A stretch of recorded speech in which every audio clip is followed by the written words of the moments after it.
When I think of the Gullah Geechee corridor, I think of it in two terms. I think of it in terms of Gullah Geechee people who are the descendants of Africans who were brought here as slaves and enslaved along the Atlantic coast from North Carolina all the way through to Georgia and Florida. I think of those people and their descendants, of whom I am one. The corridor is the region that starts basically in Wilmington, North Carolina, incorporates the coast, the islands, and 30 miles inland all the way down, covering 29 counties in 4 states. So it is a region containing a community of people who are the descendants of Africans who were enslaved here. It's a living, breathing corridor because the culture is living and breathing.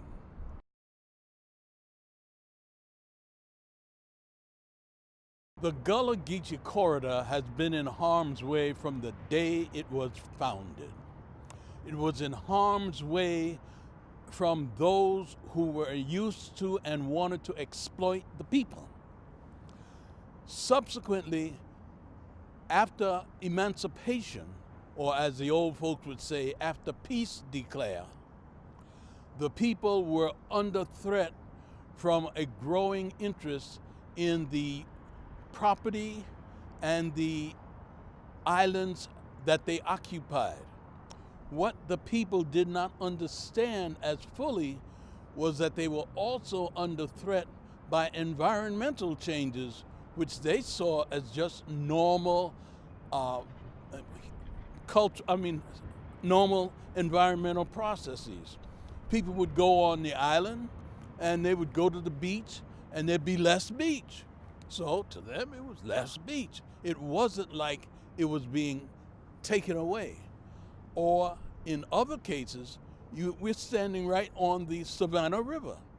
People who had oystering operations and did other kinds of sea operations found that they could no longer consume the sea products because of the contamination of the waters by the oil fields and factories along the Savannah River. To them, it was just folks who were changing things, and they did not see it in the way that you're talking about, but it is definitely under threat, and people knew it was under threat, but to them, it was the other culture that was a threat to them.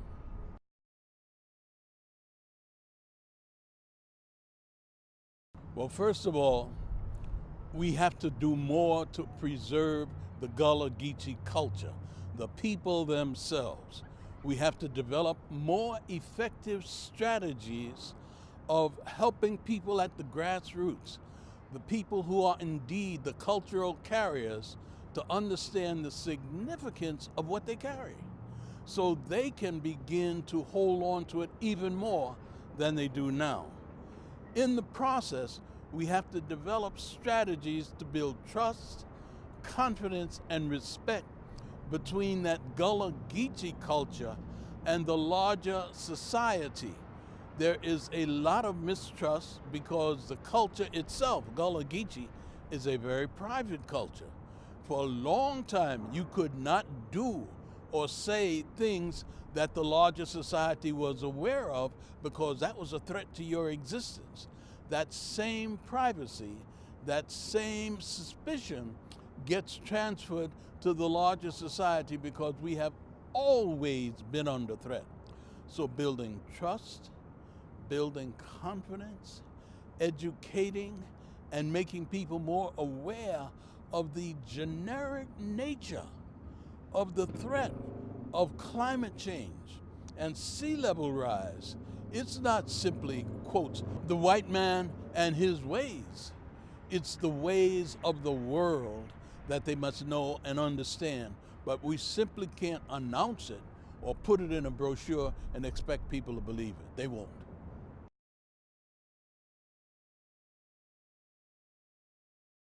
My belief is we have to do a very deliberate, passionate, and rapid education of Gullah Geechee people.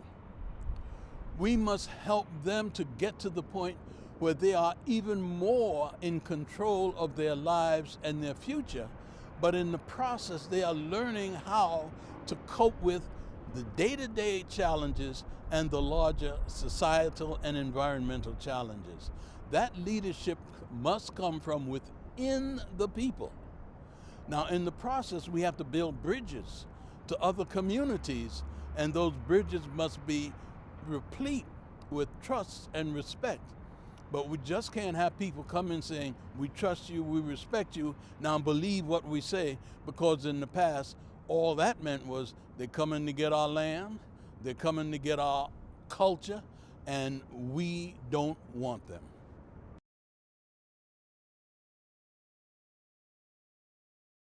Actions, but long-term development of respect and trust. Yes, it's built on actions, but we can't say actions lead to trust. What leads to trust are some of the intuitive and very profoundly sensitive ways of developing interaction that can lead to trust. I was sitting in a church one time, in a community, and they were having a service, and they introduced the visitors, and one of the visitors got up and they asked him his name. He says, I don't want to tell you my name, I want to pray. And he prayed. He forevermore prayed. And the people thought that was wonderful. But 10 years from then, he was in charge of a lot of their land.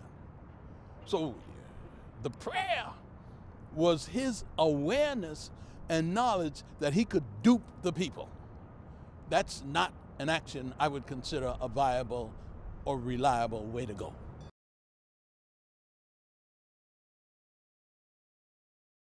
You use the word help. I would say it helps. I would definitely say it does not guarantee. It helps to make the people more aware. It helps to make the society more aware. But it also makes people more aware that there are beautiful residential areas that they can try to take over. So help, I would say yes. Guarantee, I'm not sure.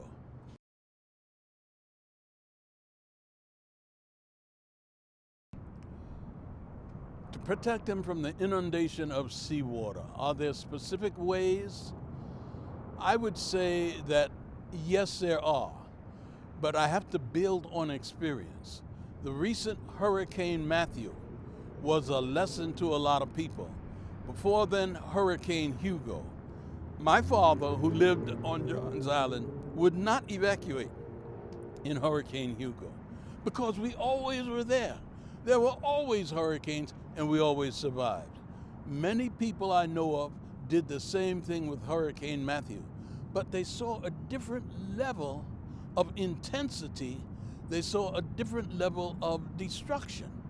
So what we have to do, those of us who are entrusted by the community, is help the community to understand that these different levels of intensity, these different levels of destruction are the consequence of phenomena they may not be aware of and we are not in control of. So we have to develop ways to cooperate and support one another as we face this inundation.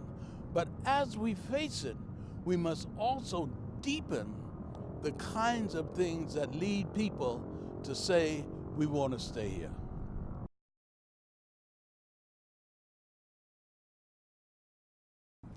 You know, you keep talking about the climate and those kinds of things. I would agree with you 100%. We must do everything we can to increase their understanding.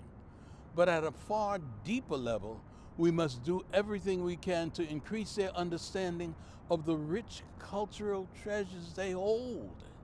They have developed ways of organizing their lives.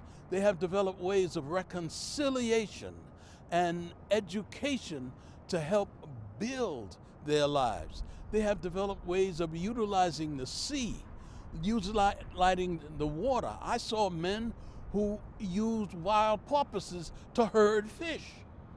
Nobody taught them, but they teach one another. They need to understand that those opportunities are being threatened by rising levels of seawater.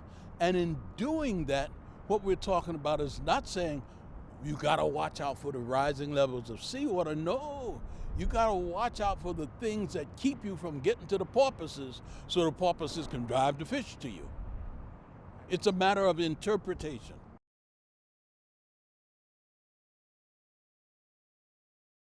Utilizing technology, utilizing literature, and utilizing exposure through tourism, heritage tourism, we educate the larger society and the larger culture. On the other hand, we must do that in such a way that we elevate the culture, and in that sense, we have to educate and work with the people themselves. That is where the challenge is, helping people understand that what they've known all along, what their granddaddies knew and great-granddaddies knew, are changing, not because they did something wrong, but because the world is changing. There was a time when we would get in a boat. I knew people who would row from Savannah to Charleston. There'd be two of them in a boat and they would row, going up, and they would go hunting or seeking out mink and fur. You don't do that anymore. And you can't do that because things have changed. What has changed? Now we got to understand that, and in the process of understanding that, lift the cultural awareness of the people. But we can't have outsiders coming saying, you all got to do what we think you ought to do.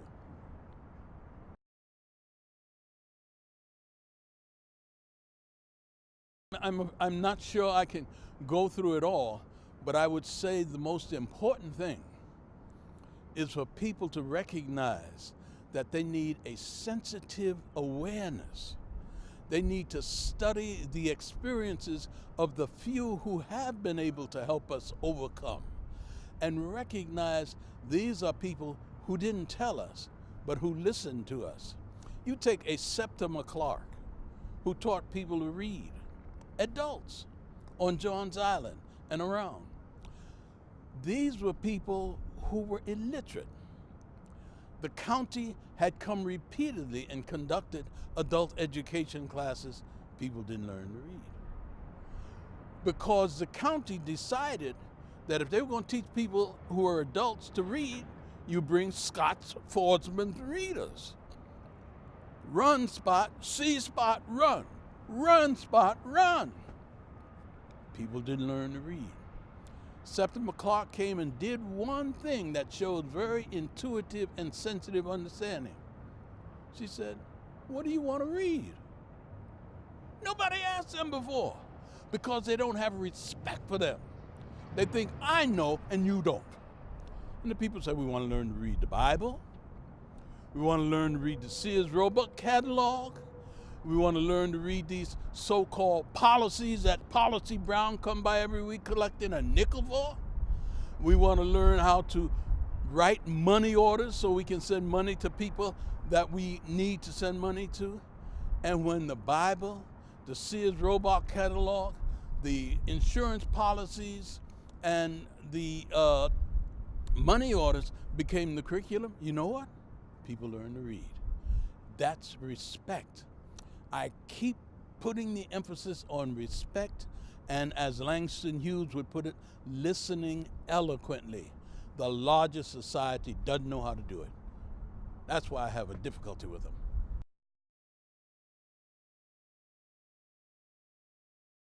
Because you've always been in charge, always been the boss, always define and always run, and don't know that you don't know.